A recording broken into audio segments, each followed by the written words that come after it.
यह बात किसानों को पसंद नहीं आई और वो इसका विरोध करने लगे। किसान संगठनों ने चेतावनी दी कि अगर उन्हें मिलने वाली सब्सिडी वापस ली गई तो वे देश भर में प्रदर्शन करेंगे। इसी के साथ 18 दिसंबर 2023 से शुरू हुआ किसानों का आंदोलन, जो अभी भी जारी है। ताज़ा अपडेट के मुताबिक किसानों ने जर्मनी के म्यूनिख, बर्लिन समेत कई शहरों में हाईवे और सड़कें जाम कर दी, सड़कों पर खाद भी फैला दी। नमस्कार दोस्तों, मैं हूं अरुण। आपका स्वागत है हमारे चैनल ज्ञान को झटके में एक बार फिर।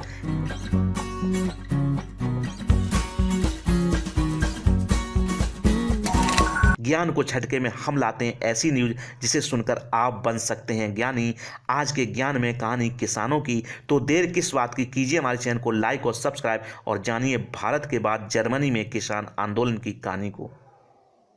दोस्तों, दिसंबर 2023 की बात है। जर्मनी की सरकार ने बचत करने के लिए किसानों को दी जाने वाली सब्सिडी घटाने की बात कही।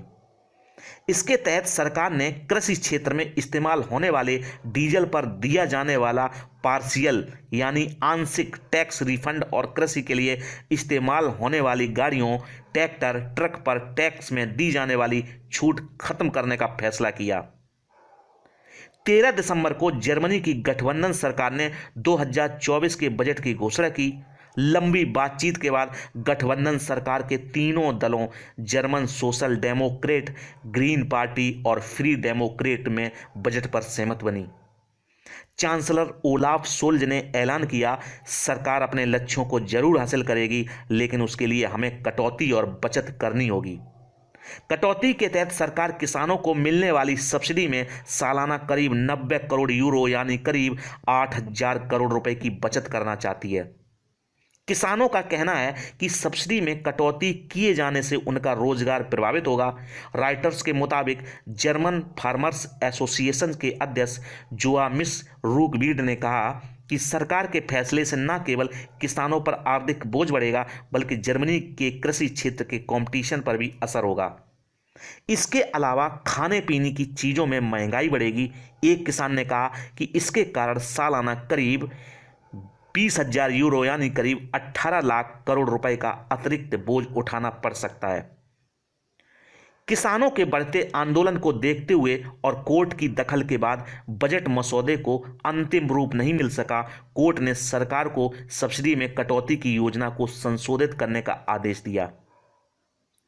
दोस्तों, इसके बाद 4 जनवरी 2024 को सरकार ने कहा कि डीजल पर दिया जाने वाला पार्शियल यानी आंशिक टैक्स रिफंड और कृषि के लिए इस्तेमाल होने वाली गाड़ियों, ट्रैक्टर, ट्रक पर टैक्स में दी जाने वाली छूट एकदम से खत्म नहीं होगी। इस साल सब्सिडी 40% कम की जाएगी, 2025 में 30% कम कर दी जाएगी और 2026 से पूरी तरह से खत्म की जाएगी। किसान सरकार के इस फैसले से भी नाराज हैं, लिहाजा किसान आंदोलन जारी है। दोस्तों, सितंबर 2020 में 3 कृषि कानूनों के विरोध में किसानों ने विरोध प्रदर्शन शुरू किया था भारत में। यह आंदोलन बढ़ता गया।